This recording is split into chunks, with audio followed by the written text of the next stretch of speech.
Welcome to lesson 6, which is our final lesson in our course of learning Python by building the classic game of Snake. The starting point for lesson 6 is the code as of lesson 5. I have it here. I've added a new comment block at the front that gives us all the description of what we're going to do today. As usual, the links that you need are in the comments below, the link to the landing page, and from that all the other pages. In this lesson, we want to create some food, a single red square placed randomly on the board. When the snake collides with the food, the snake's going to grow by a segment, the snake's going to eat the food, and the food will be placed randomly on another square. Just one thing to note, I've created a file in a resources subfolder. It's a short sound file, which is the snake eating the food. Let's import the random module. We need that because we're going to place the food randomly on the screen.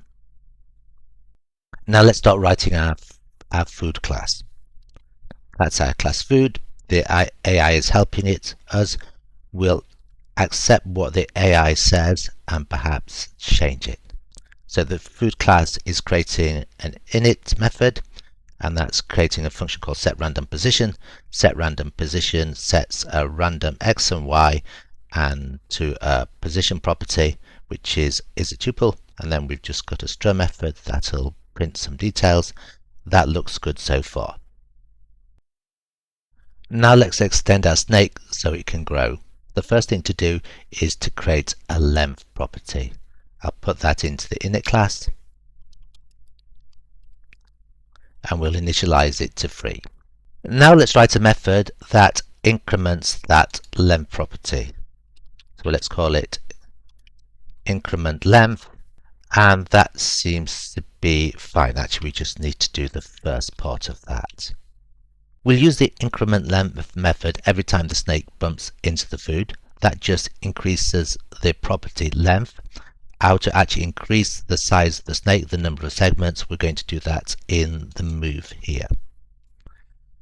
What happens is that we insert a head, we delete the tail, but we can, in this case, if we just delete the tail, if the body is bigger than the length. That will do. I'll just move that there, and that will work. Let's write the function to draw the food onto the screen. I'll call it draw food, and the AI is helping us here.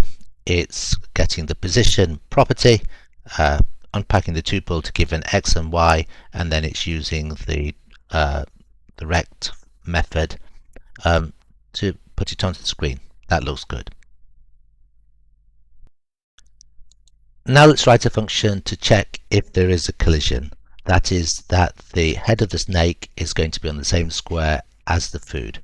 I've just created a function called check collision. I've written the name and the arguments. Can take snake and the food. The AI is writing the rest of it for me, and this is exactly right. If the snake head is the 0th item of the body, that's great, is in the same square as the food. Then we're going to increment the length. We're going to set the food to another random position, and it's also added the fact that we're going to play the sound file where the snake eats the food.